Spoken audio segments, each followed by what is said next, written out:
que nous allons entendre dans les minutes qui vont suivre. Le titre du message, ils ont vaincu Satan. Ils ont vaincu Satan. Nous allons lire un passage donc de départ dans Apocalypse chapitre 12. Et nous allons lire à partir du verset 7. Apocalypse chapitre 12, versets 7 à 12. Nous allons lire 6 versets. Donc, Apocalypse chapitre 12, dans le dernier livre de votre Bible. Et il y eut guerre dans le ciel. Michael et ses anges combattirent contre le dragon. Et le dragon et ses anges combattirent. Mais ils ne furent pas les plus forts. Et leur place ne fut plus trouvée dans le ciel. Et il fut précipité, le grand dragon, le serpent ancien, appelé le diable et Satan, celui qui séduit toute la terre. Il fut précipité sur la terre et ses anges furent précipités avec lui. Et j'entendis dans le ciel une voix forte qui disait: maintenant, le salut est arrivé et la puissance et le règne de notre Dieu et l'autorité de son Christ, car il a été précipité, l'accusateur de nos frères, celui qui les accusait devant notre Dieu jour et nuit. Ils l'ont vaincu à cause du sang de l'agneau et à cause de la parole de leur témoignage. Et ils n'ont pas aimé leur vie jusqu'à craindre la mort. C'est pourquoi réjouissez-vous, cieux, et vous qui habitez dans les cieux. Malheur à la terre et à la mer, car le diable est descendu vers vous, animé d'une grande colère, sachant qu'il a peu de temps. Amen. Seigneur, nous voulons te bénir. Nous te remercions pour le texte sacré que nous venons, Seigneur, de déclarer. Nous prions, Seigneur, que ton nom soit glorifié, que nous comprenions l'enjeu derrière le rideau, que nous comprenions, Seigneur, le mensonge, les stratagèmes de Satan, afin que nous puissions le vaincre. Aide-nous, Seigneur, à le vaincre par notre témoignage personnel et par ton sang qui a été versé à la croix du Calvaire pour nous sauver et nous délivrer de l'enfer. Amen et amen. Et tout le peuple dit amen. Amen. On peut s'asseoir, frères et sœurs, chers amis. Alléluia. Ils l'ont vaincu. Alléluia. Gloire à Dieu. Que Dieu soit glorifié. Il n'y a rien de tel que le goût de la victoire. Amen. Quand vous avez le goût de la victoire dans votre bouche, c'est quelque chose de merveilleux. Vous n'avez qu'à regarder l'équipe gagnante, que ce soit au hockey, que ce soit au rugby, que ce soit au basketball. Regardez l'équipe gagnante. Pas la perdante, la gagnante. Ils sont remplis de zèle, ils sont remplis de joie, ils sautent sur place. Il y a un spring, il y a un ressort dans leurs genoux, il y a une joie dans leur bouche éclatante. Et cela est quelque chose de merveilleux. Le goût de la victoire. On va parler, ils ont vaincu. Amen. Es-tu un vainqueur, mon frère? Es-tu une victorieuse, ma sœur? Alléluia. Gloire au Seigneur. C'est le calvaire. C'est le calvaire qui épelle le mot V-I-C-T-O-I-R-E. Le calvaire n'est pas une défaite, c'est une victoire. Le calvaire écrit le mot victoire. Victoire à Golgotha. Alléluia. À celui qui vaincra, nous dit la Bible, à celui qui vaincra. Et cela est très important à savoir. Dieu ne s'attend pas à ce que nous nous battions, je dirais, avec le péché tous les jours. Non, pas plus que Dieu s'attendait à ce qu'Israël combatte Jéricho tous les jours. pas plus que David ne s'attendait à combattre Goliath tous les jours. Non, il y a une victoire. Et la victoire est totale. Et la victoire est complète. Quel est le plan de bataille du Seigneur? Je vais vous le dire en un seul mot. Destruction. Le plan de bataille de Dieu, c'est destruction. La Bible déclare que le Fils de Dieu a paru afin de détruire les œuvres du diable. Amen. Alléluia. Afin de détruire. Lisez le livre de Josué. Vous allez voir la victoire à chaque page. Alléluia. Merci Seigneur. Dieu ne nous a jamais dit de regarder un fait comme si ce n'était pas un fait. La Bible dit, ainsi vous-même, regardez-vous comme mort au péché et comme vivant pour Dieu en Jésus-Christ. C'est ce que la Bible enseigne. La foi, c'est quoi? Avoir la foi. Nous marchons par la foi. Avant de monter au ciel, Jésus a dit, heureux ceux qui n'ont pas vu et qui ont cru. Nous, peuple de Dieu, nous sommes de ces gens-là, de ceux qui n'ont pas vu, mais qui croient. Lui que vous aimez, sans l'avoir vu, vous réjouissant d'une joie ineffable et glorieuse, parce que vous obtiendrez votre salut pour prix de votre foi. Un jour, il y avait une école de dimanche, et on a posé la question, le moniteur a posé la question aux enfants. Les enfants, la foi, c'est quoi, d'après vous? Et voilà une petite main qui se lève, qui dit, moi je le sais. C'est essayer de croire quelque chose qui n'est pas vrai.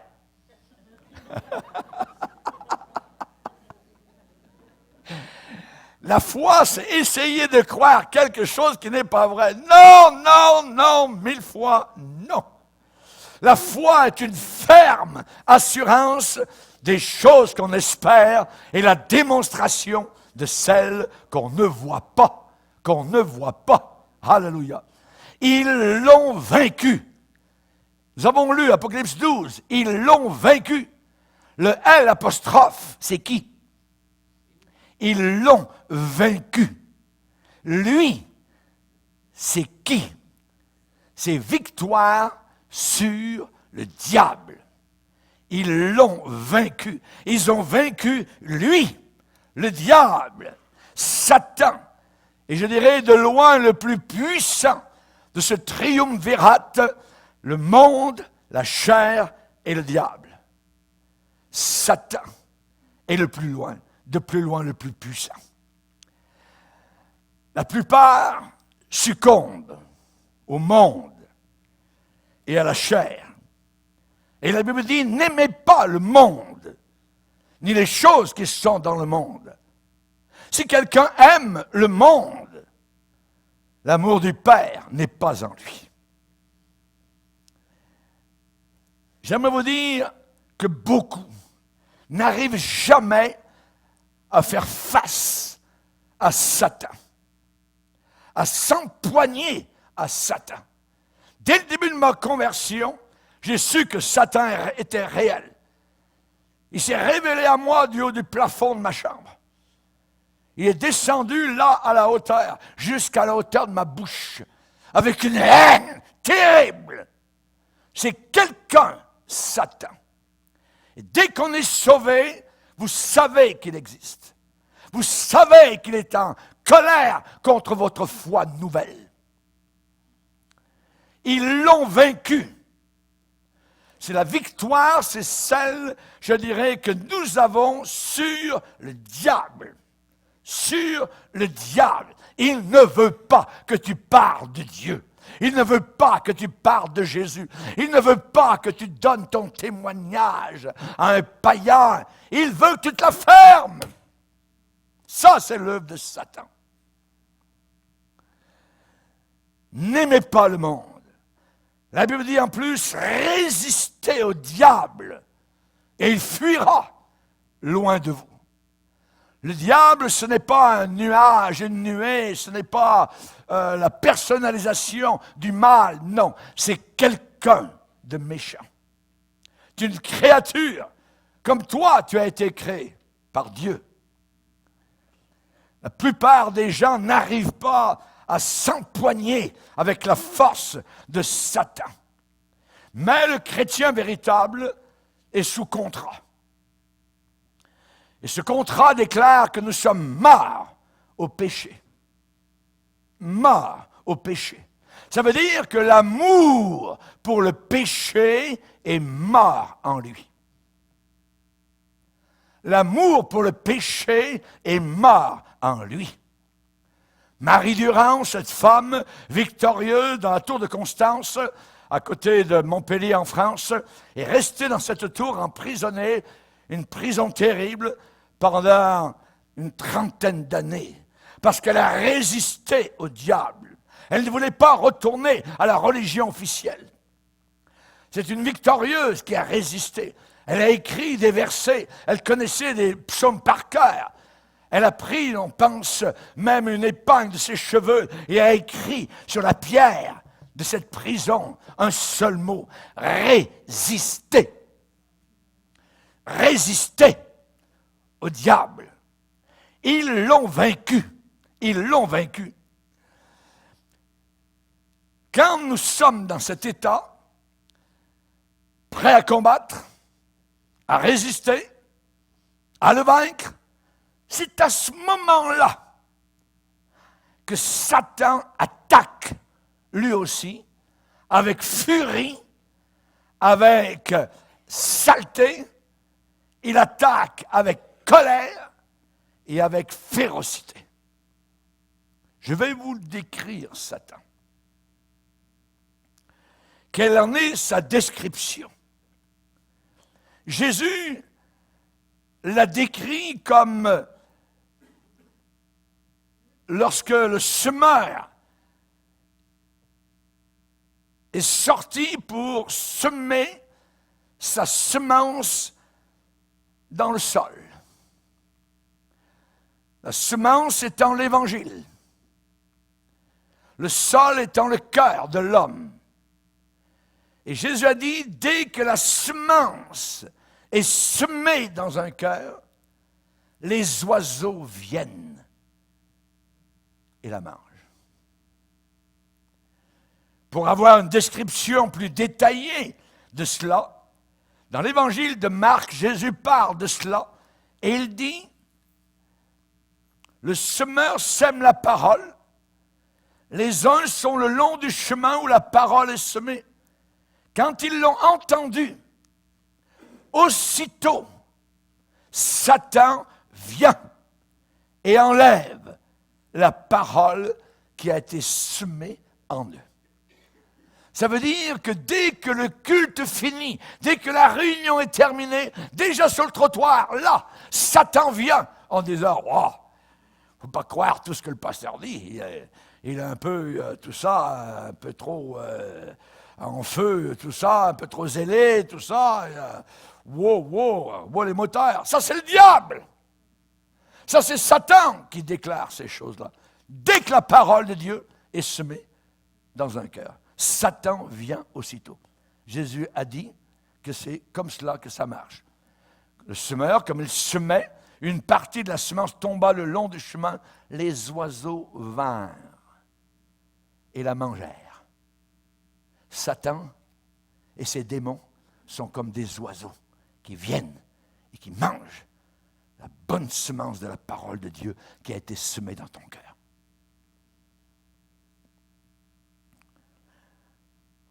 Dans le jardin d'Éden, la première fois de toute l'humanité, nous entendons la voix du diable. Et la voix du diable vient par une question. Au premier couple, il vient vers Ève et il dit, Dieu a-t-il réellement dit? Le diable attaque Ève en lui faisant douter de la parole de Dieu. Dieu a-t-il réellement dit? Ce livre, vous l'entendez chaque jour, il faut en prendre, il faut en laisser. Ça a été écrit par les hommes. C'est le diable qui parle. Il répète la même chose au travers des couloirs des siècles. Dieu a-t-il réellement dit, ouais, non, Dieu est bien trop bon, il n'y a pas d'enfer, et ainsi de suite. Il y a une autre chance après la mort, et blablabla. Bla, bla, bla. Un menteur. Dieu a-t-il réellement dit? Le doute. Le plus grand obstacle de Satan, c'est la parole de Dieu. C'est sa barrière qu'il ne peut pas franchir. Arrière de moi, Satan, a dit Jésus. Il est écrit. Et Jésus cite la parole de Dieu, non pas à contrefaçon ou de manière tordue. Il la cite directement, comme une flèche qui sort de son carquois et qui lance à Satan. Satan est obligé de fuir. Résister au diable. Il fuira. Il fuira. Le seul moyen, c'est pas avec de l'eau bénite, c'est pas avec de l'huile, blablabla, des choses, des bouteilles, non, non, non. La parole de Dieu, la parole de Dieu est puissante. L'Évangile, c'est la parole de Dieu, c'est la puissance de Dieu. Raison pour laquelle, quand tu viens dans un lieu où la parole de Dieu est prêchée, sous l'onction de Saint-Esprit, ton cœur est transformé, ton cœur est bouleversé. À cause, pas du pasteur, de la parole de Dieu. Dieu a-t-il réellement dit? Et la foi vient. Elle vient d'où, la foi? Elle vient de ce qu'on entend vient de la parole de Dieu. C'est de là que la foi vient. Le diable aimerait couper cette source. Ce puits d'eau vive, il aimerait le boucher complètement, comme les Philistins l'ont fait avec les puits de Jacob. Rappelez-vous. Mais Jacob a recreusé les puits et l'eau était encore là, au fond. Recreuse la parole.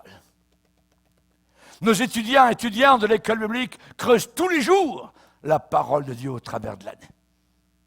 Ils sont obligés. Parce que dans notre école biblique, il n'y a pas d'autre livre que la parole de Dieu. J'ai voulu fonder cet institut avec un seul livre, la parole de Dieu. Il y a des bons livres autour de nous, mais on en est rempli à rabat. On a besoin de retourner à ce livre, à la parole de Dieu. Quand vous allez mourir, vous n'irez pas chercher le livre de monsieur un tel ou un tel. Ce que vous aurez besoin, c'est qu'on vous lise la parole de Dieu pour vous préparer à l'entrée dans le ciel.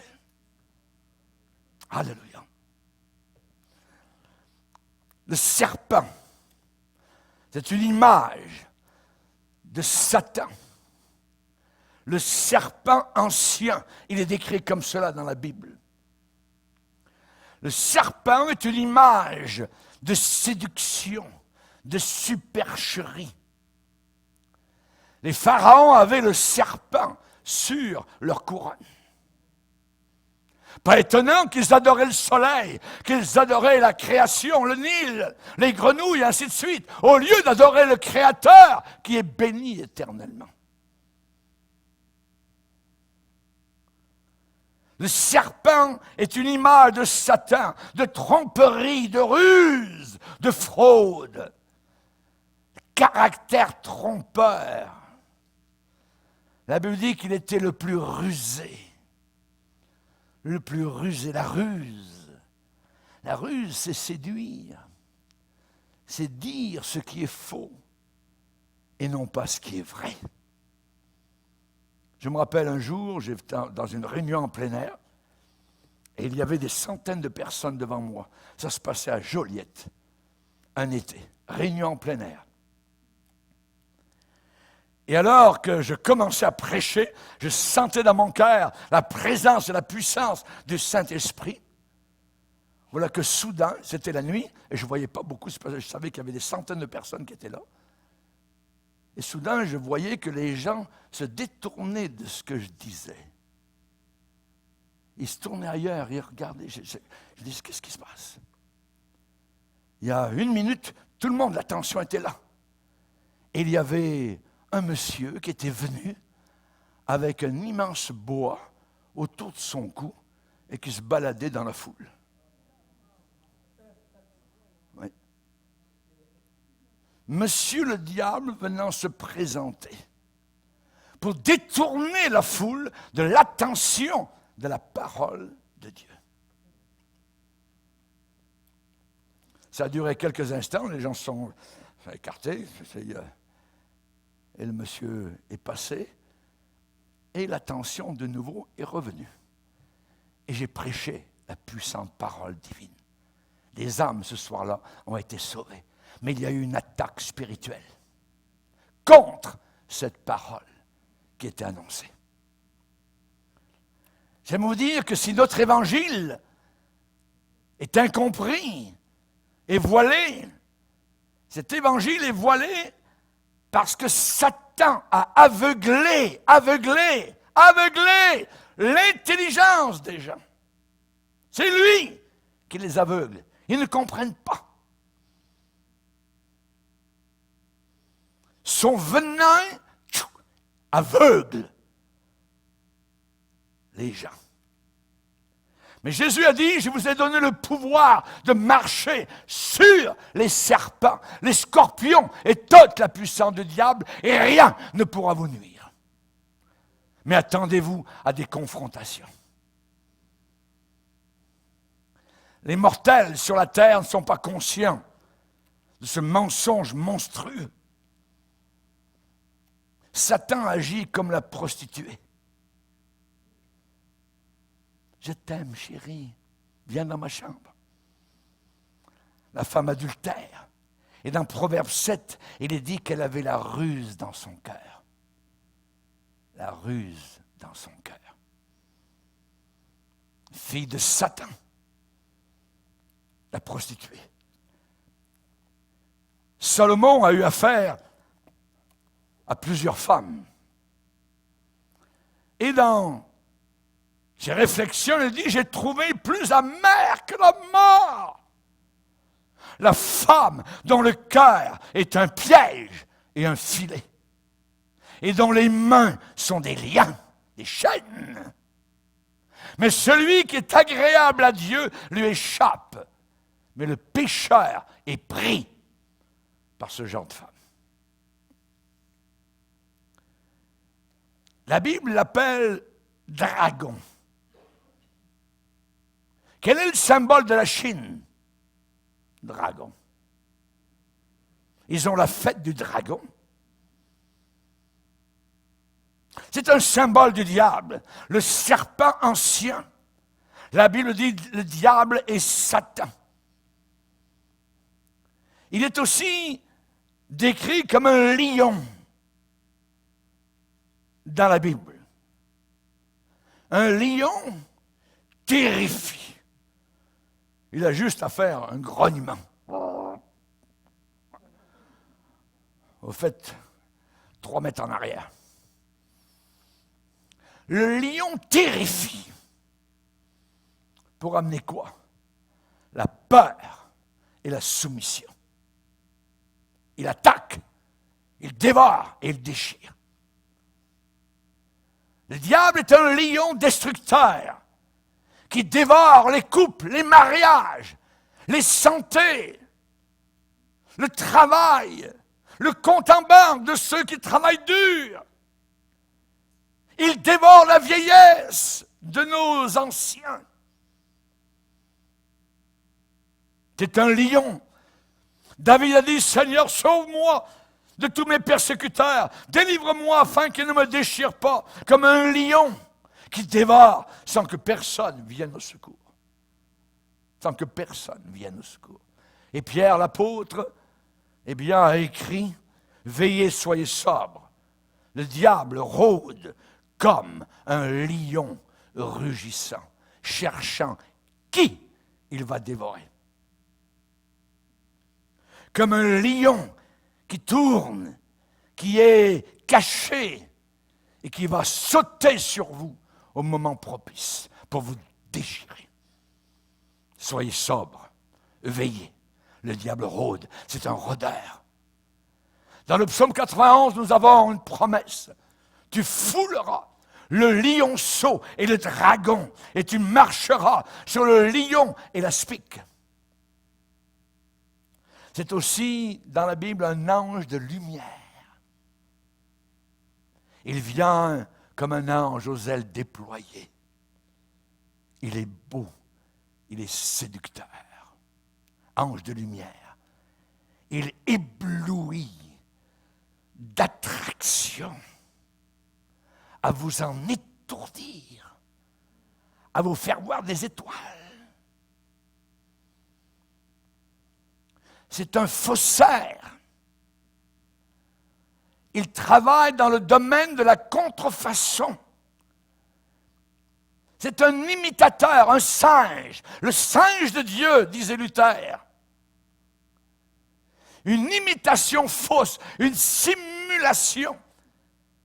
Il veut vous faire croire qu'il est tout puissant comme Dieu, qu'il sait tout comme Dieu, qu'il est partout autour de la terre comme Dieu. C'est faux! T'es un menteur! La Bible dit que c'est un faussaire, qu'il a un déguisement. Quel est son déguisement d'Halloween? Satan se déguise en ange de lumière. En ange de lumière. Et il présente un autre évangile. Un évangile différent. Un évangile moins dur. Un évangile qui ne vous demande rien du tout. Il présente un autre Jésus, un faux Jésus. Il vous dit que vous pouvez pécher comme vous voulez. Il dit que vous pouvez vivre en concubinage, que tous les LGBT vont au ciel. Il vous dit qu'il y a un purgatoire. Vous aurez une autre chance dans l'au-delà. Tous des mensonges du diable. La Bible dit qu'il est réservé aux hommes de mourir une seule fois. Il raconte aux hindous qu'ils peuvent se réincarner des millions de fois. Satan se déguise en ange de lumière. Il présente une copie de l'original. Il dit à la victime, « Regarde, mais c'est le ciel, ça ne peut pas être mauvais, c'est tellement bon. » C'est le ciel. La Bible va plus loin, et la Bible dit que Satan séduit toute la terre. Toute la terre. Pas seulement les Américains et les Canadiens, tous les Européens, tous les Africains, tous les Hindous, tous les Chinois, tous séduits. Toute la terre est séduite par un seul être créé par Dieu, qui était un ange de lumière au départ, mais qui maintenant ne l'est plus et se déguise en ange de lumière. Il place sur son hameçon un appât. Et il a des appâts pour toutes sortes de poissons. Il a un appât pour toi, particulier. Parce qu'il sait que cet appât ne marchera pas. Un pêcheur de poissons ne prendra pas un appât pour les requins s'il va prendre la truite. Mais il a des appâts de toutes sortes, le diable. Il en a un spécial pour toi. Watch out. Fais attention. Il est dit dans la Bible, je cite, « De sa bouche, le serpent lança de l'eau derrière la femme pour l'entraîner. » L'eau dans la Bible représente aussi la parole de Dieu. Il présente une fausse eau pour entraîner l'Église apostate vers les portes de l'enfer. Donc, il est comme un lion, ange de lumière. Il est aussi l'accusateur des frères et des sœurs. L'accusateur. Celui qui les accusait devant notre Dieu jour et nuit. Il n'arrête pas de m'accuser. Il n'arrête pas de t'accuser devant Dieu. Il est prêt même à accuser Dieu. Il l'a fait avec Job. Job, Seigneur, il est béni. Mais je sais qu'il est béni parce que tu l'aimes. Mais en réalité, Job, il ne t'aime pas vraiment. Il t'aime juste parce que tu le bénis matériellement. Enlève-lui tout, qu'il soit un peu malade, et ainsi de suite. Tu vas voir, il va te maudire en pleine face. C'est un accusateur. Il a accepté le défi. Et Job est resté droit sur ses pieds. Au travers de son cancer, au travers de sa maladie, au travers du tas de cendres où il était, au travers des ulcères, tout ce qu'il avait sur le corps. Il prenait des tessons de bouteille pour se gratter tellement le mal était là. Il a perdu, je dirais, l'honneur de son épouse, qui lui a dit, mais voyons donc, chérie, maudit Dieu, il meurt. Regarde ce qui arrive, nos enfants sont tous morts. L'accusateur des frères. Il est prêt à accuser Dieu. Il est prêt à accuser l'Église. Il est prêt à accuser le prédicateur et il est prêt à accuser votre témoignage.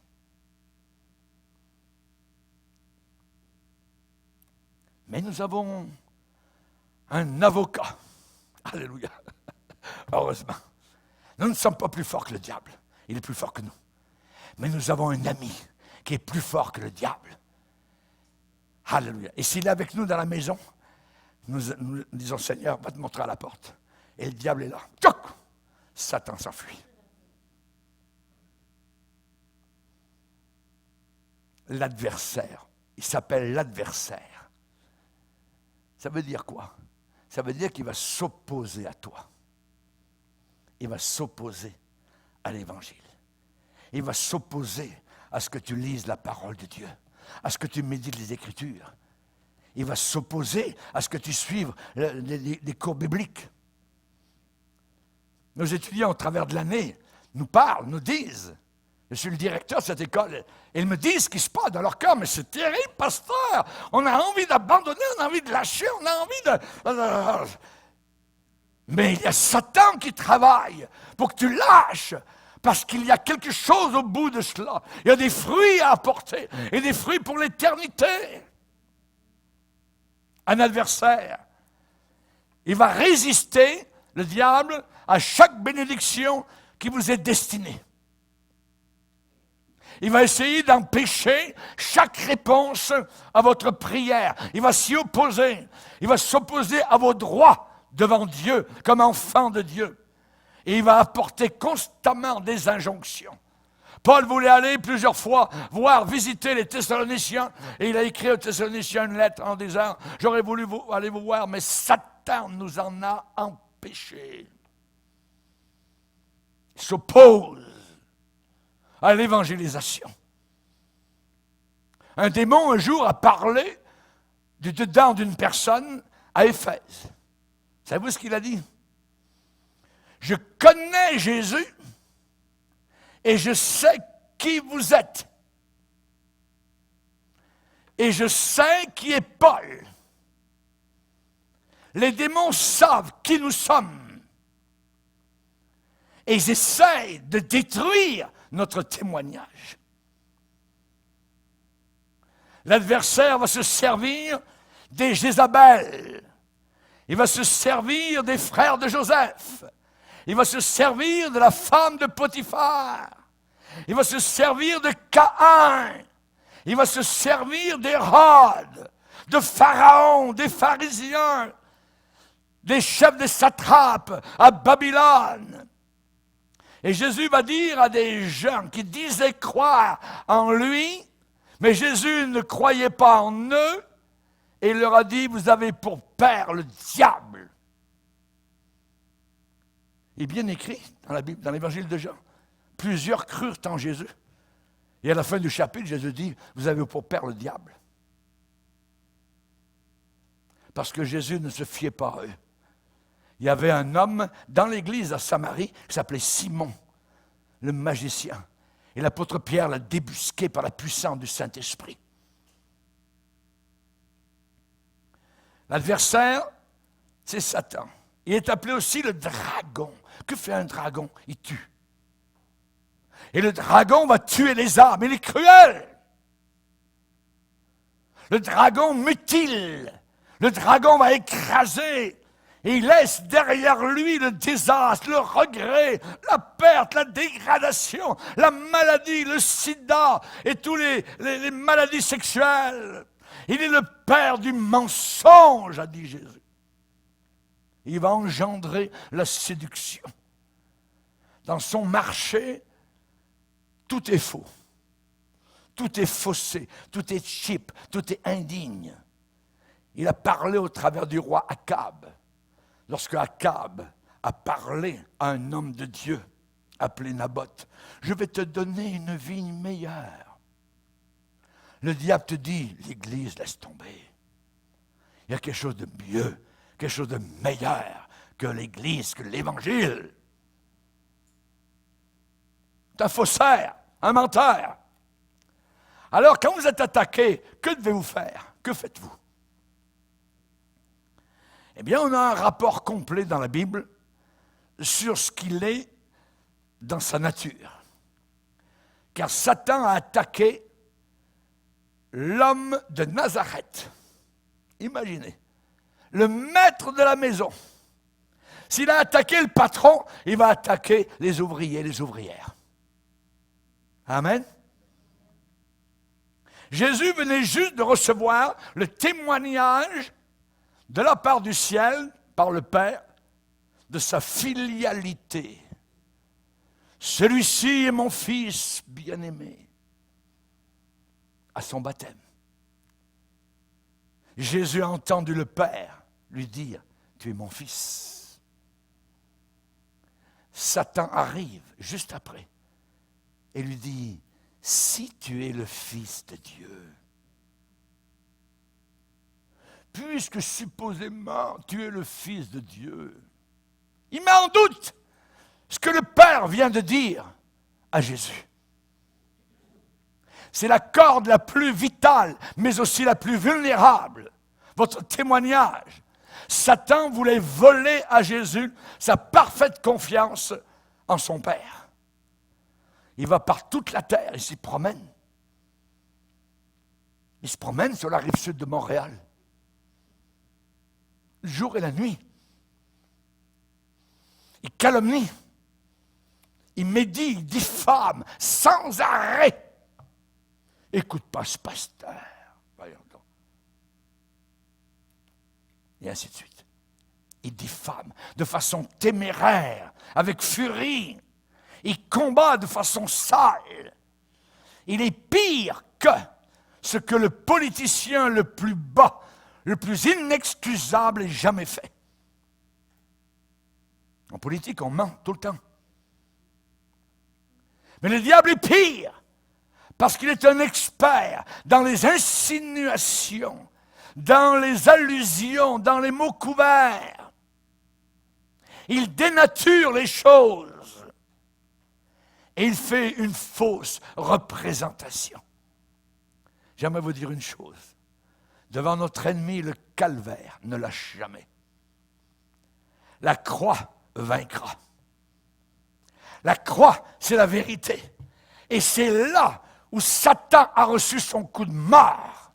Et il veut faire croire, même par le pape, que la croix est la pire défaite que Jésus ait jamais eue. C'est faux! L'Épître aux Colossiens nous dit que Christ a triomphé par la croix. Par la croix, Satan a été vaincu. Alléluia. Ils l'ont vaincu par le sang de Jésus. Par le sang de Jésus.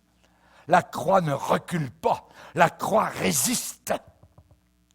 La vieille croix du calvaire, le bois rugueux de Golgotha, tient bon devant chaque mensonge, chaque insulte, chaque crachat de l'enfer. La vieille croix subit des assauts, des tempêtes, des moqueries de l'enfer. La Bible me dit, hey, chrétien, prends l'offensive. Prends l'offensive. tu n'es pas obligé de lâcher. Tu n'es pas obligé d'abandonner. Tu n'es pas obligé d'accepter ça. Tu n'es pas obligé de prendre ça. Non. Alors je prends l'offensive. Parce que nous avons non seulement les armes défensives de la justice, mais nous avons les armes offensives. Et nous les utilisons trop peu comme chrétiens. Je serre ta parole, glaive du Saint-Esprit, dans mon cœur, afin de ne pas pécher contre toi. Josué, que ce livre ne s'éloigne pas de toi. C'est alors que tu auras du succès dans tes entreprises. Médite-le jour et nuit et agis. Agis selon ce qui est écrit. Agis. Je prends l'offensive comment? Comment je dois prendre l'offensive, pasteur? Je vais vous le dire, comment prendre l'offensive. Premièrement, vous prenez l'offensive en vous soumettant à Dieu. En vous soumettant au Seigneur. Soumettez-vous à Dieu et résistez au diable. Vous ne pourrez jamais résister au diable si vous n'êtes pas soumis au Seigneur. Impossible. Il voit la faille. Satan, et il va entrer. Sois soumis, mon frère. Sois soumis, ma sœur. Soumettez-vous à Dieu et résistez au diable. Vous prenez l'offensive en vous soumettant à Dieu, en priant, avoir une vie de prière. Je vous propose, durant les 2 mois à venir, de prier 1 demi-heure par jour. Dans 2 mois, venez me voir. Votre vie va être bouleversée et changée. Vous allez prendre l'offensive en vous soumettant à Dieu, en priant. En priant, en parlant à Dieu. 1 demi-heure, 30 minutes par jour. Je ne vous demande même pas 1 heure. Jésus a dit aux disciples, vous n'avez même pas pu prier 1 heure avec moi. Moi, je vous demande encore moins, 1 demi-heure. Essayez. Vous allez voir. Et vous prenez l'offensive, non seulement en vous soumettant à Dieu, non seulement en priant, mais commencez à parler de Jésus à quelqu'un autour de vous. Sortez le mot Jésus, pas le mot Dieu. Dieu, ils en entendent parler, ça ne les gêne pas. Jésus, Jésus. Le diable est le mot Jésus, parce qu'il a été vaincu par Jésus à la croix. Et le monde a besoin d'entendre J-E-S-U-S, Jésus. Dites ensemble, Jésus, Amen. Alléluia, gloire au Seigneur. Que Dieu soit béni. Soumettez-vous à Dieu. Résistez au diable. Priez, témoignez. Et aussi, pardonnez. Pardonnez. Vous devez absolument pardonner. Dieu ne peut pas fonctionner avec quelqu'un qui a des crottes sur le cœur. Qui ne veut pas pardonner. Pardonne-nous nos offenses comme nous pardonnons à ceux qui nous ont offensés. Vous devriez être capable de regarder droit dans les yeux celui qui vous a offensé avec un beau sourire sur votre visage. Pardonnez. Satan va manger la poussière.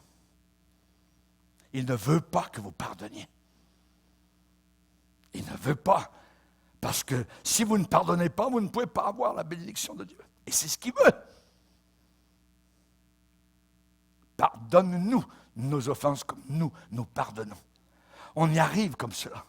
En libérant les captifs. Ce mari qui n'est pas sauvé. Cette fille en train de s'égarer. Ce drogué, cet alcoolique, ce jeune homme en colère. Paul exhorte les Éphésiens à se battre en 4 parties. Il dit, soyez forts dans le Seigneur. Fortifiez-vous dans le Seigneur. Jeunes gens, dit l'apôtre, vous êtes forts parce que la parole de Dieu demeure en vous et vous avez vaincu le diable. Fortifiez-vous. Jésus est vainqueur. Vous suivez un vainqueur, non un vaincu.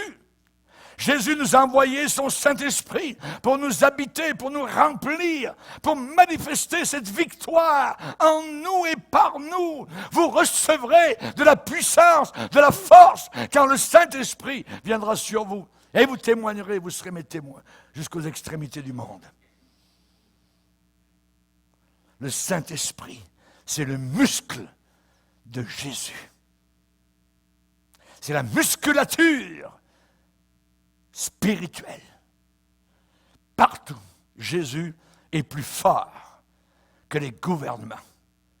Il est plus fort que les militaires. Il est plus fort que les cours de justice. Celui qui est en moi est plus grand que celui qui est dans le monde. Revêtez-vous de toutes les armes de Dieu. Le casque du salut. Es-tu bien sauvé? Certain. Le casque du salut. Un casque, c'est quand les balles arrivent, toc, ça ricoche. Les souliers, le zèle de l'Évangile. L'épée de l'Esprit, qui est la parole de Dieu. La cuirasse de la justice que j'ai prise à Golgotha et dont je me suis revêtu et qui couvre mes parties vitales. La cuirasse de la justice et la ceinture bien bouclée de la vérité. Amen. Je dois me souvenir que je marche dans un système mondial. Nous marchons dans un système mondial. Cette planète est occupée par un ennemi. Pirates à bord. L'occupation nazie en Europe a créé des groupes de résistance qui ont amené la libération et la victoire sur les nazis. La résistance. Nous sommes des résistants contre un système mondial diabolisé. Le pirate est à bord. Il y a des puissants de ténèbres. Je suis de Dieu, mais le monde entier est sous la puissance du malin. Prenez par-dessus tout cela le bouclier de la foi avec lequel vous pourrez éteindre les traits enflammés du malin. Satan va nous jeter à la face tout ce qu'il a en main. Satan va faire de son mieux pour nous brûler, nous enflammer par le mal. Mais le calvaire éteint les traits enflammés. Le calvaire étouffe les flammes. Le sang éteint les flammes de l'enfer. En tout temps, fais toutes sortes de prières et de supplications. N'arrête jamais de parler à Dieu. Parle à Dieu. Prie, supplie, loue, bénis ton Dieu. L'intercesseur va confronter Satan. L'intercesseur va prendre l'initiative. C'est lui qui va attaquer. Je n'attends pas qu'il m'attaque. L'intercesseur connaît le conflit. Il sait que ça devient un combat à mort, quasiment corps à corps, main sur main. Vous combattez au travers du silence de Dieu. Quand Dieu ne répond pas, semble-t-il, vous combattez. Vous combattez au travers de votre incapacité humaine. Vous combattez au travers des interruptions. Au travers des persuasions. Le diable veut nous persuader que nous n'allons nulle part. Où tu t'en vas comme ça? Arrière de moi, Satan! Je m'en vais au ciel et toi en enfer. Amen? Amen. Alléluia. Les traits enflammés doivent être éteints. Et c'est le sang qui fait cela. Plaidez le sang, invoquez le sang, chantez le sang de Jésus-Christ. Élevez cela bien haut, la réalité du calvaire. Passez du temps à Golgotha. Agenouillez-vous à Golgotha. Golgotha. Asseyez-vous à Golgotha comme Marie s'asseyait aux pieds de Jésus à l'heure 12 du soir à Béthanie. Aucun argument ne peut prévaloir devant la croix. N'oubliez pas qu'à la croix, la terre entière, la planète a été secouée. Raison pour laquelle le militaire qui était au pied de la croix s'est converti. Cet homme, véritablement, était Dieu, le Fils. Baissons nos têtes et prions. Seigneur, nous voulons te bénir. Seigneur, nous te bénissons pour la victoire complète, totale. Nous te bénissons tout ce que tu as accompli à Golgotha.